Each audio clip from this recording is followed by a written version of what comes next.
Hello from Dhaka. This is Tahmina Nupur and you are watching BSS News. At first, the headlines.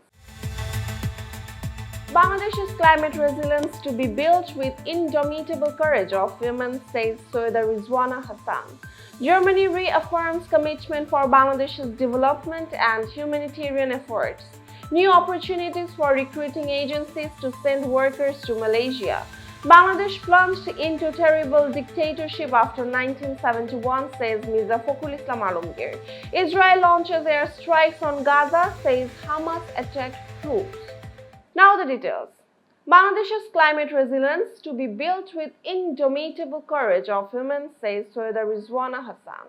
Environment, Forest and Climate Change Advisor Soeda Rizwana Hassan says change cannot always be controlled, but the fight to survive is in people's hand, and in that fight, she says women play the strongest role. Speaking as a chief guest at the annual Community of Practices Network Convention 2025, Empower Women for Climate Resilient Societies Phase 2 held at Aloki in Dhaka today, she said a climate resilient Bangladesh will be built on the courage and determination of women. Soeda Rizwana Hassan said women across Bangladesh are leading the fight for climate resilience in homes, in communities, and in disaster-prone regions. She said women have never given up in the face of adversity, poverty, or uncertainty, and that empowering them is the key to achieving real change in the fight against climate challenges.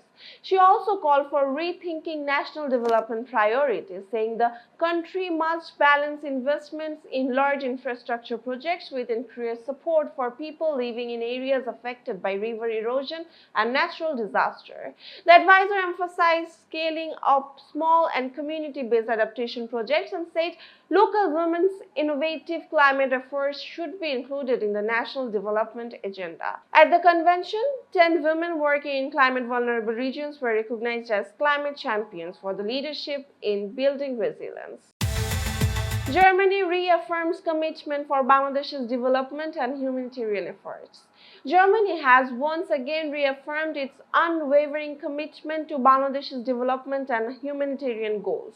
Germany's State Secretary for Economic Cooperation and Development, Johann Zethhoff, made that pledge during his two-day visit to Dhaka, which wrapped up in Tuesday, 28 October. The visit, joined by German ambassador and a high-level delegation, marked Berlin's deepening ties with Dhaka, especially in sustainable development, economic growth, and humanitarian assistance. He also traveled to Cox's Bazar with Ambassador Lutz, meeting UNICEF team and local partners to see first-hand the ongoing efforts for Rohingya refugees and host communities. During the visit, Johann Zethhoff said Germany stands firmly beside Bangladesh in seeking lasting solutions to the Rohingya crisis. He said the Rohingya people deserve the chance to return home voluntarily, safely, and with dignity. But peace and stability in Myanmar must come first. Germany is one of the Bangladesh's most trusted partners in development, working together for sustainable growth, climate resilience, and social inclusion. Officials say this visit only strengthens a partnership built on shared values, mutual respect, and on common vision for progress. New opportunity for recruiting agencies to send workers to Malaysia. The government has opened new doors for Bangladeshi recruiting agencies to send workers to Malaysia, a move aimed at ensuring fair access and equal opportunities with other labor-sending countries.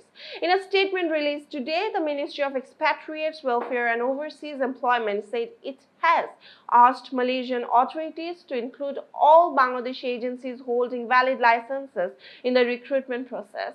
Until now, Bangladeshi recruiters had limited access compared to agencies from other nations, but that's about to change. This follows the third Bangladesh-Malaysia Joint Working Group meeting held in Dhaka on 21st and 22nd May, where Malaysia agreed to introduce clear guidelines for selecting private recruiting agents. On 28 October, Malaysia formally sent Bangladesh the recruiting agent selection criteria, a new framework that will also apply to India, Nepal, Pakistan, and Myanmar. According to the new rules, recruiting agencies must have at least 5 years of experience, must have sent at least 3,000 workers abroad in the last 5 years and must have deployed workers to at least 3 different countries.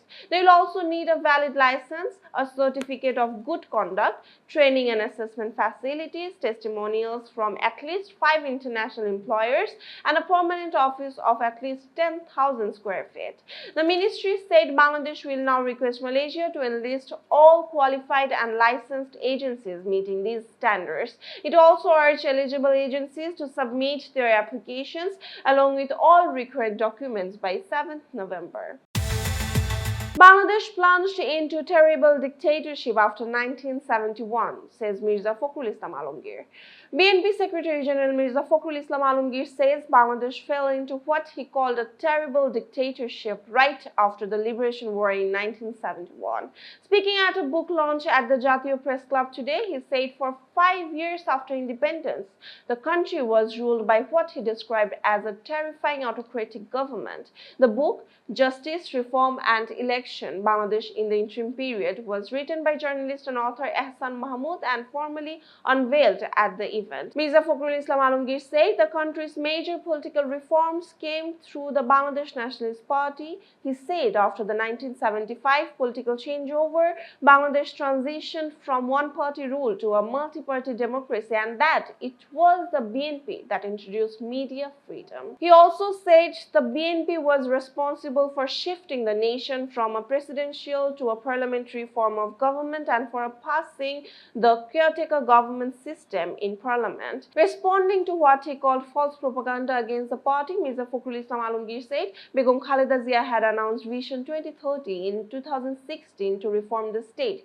He said the BNP later presented a 27-point program in 2022 and then a 31-point plan developed through consultation with other groups, proving that reforms is at the heart of the party's politics. On the submission of the National Consensus Commission's recommendations to the chief advisor, he said the BNP recorded a note of dissent on the issues where it disagreed. Looking ahead to the national elections, Mirza Fakhrul Islam Alamgir expressed hope that the polls would be held soon, incorporating both the agreed and disagreed points to form, in his word, a people's parliament that restores people's rule. Israel launches airstrikes on Gaza, says Hamas attacked troops. Israel has launched fresh airstrikes on Gaza, even as a United States brokered ceasefire remained in place. Gaza Civil Defense Agency says at least 30 people were killed on Tuesday when Israeli warplanes hit several areas, including near the Al-Shifa hospital. One of the strikes targeted a vehicle, killing 5 people on the spot. Prime Minister Benjamin Netanyahu has ordered what he called powerful strikes on Gaza. Defense Minister Israel Katz accused Hamas of attacking Israeli Defense Forces soldiers, calling it a red line violations. Katz warned the military would respond with, quote, great force. Hamas, however, denied any involvement, saying its fighters had nothing to do with the shooting incidents in Rafah. Over in Washington, United States Vice President J.D. Vance said the ceasefire is still holding, despite what he described as small skirmishes.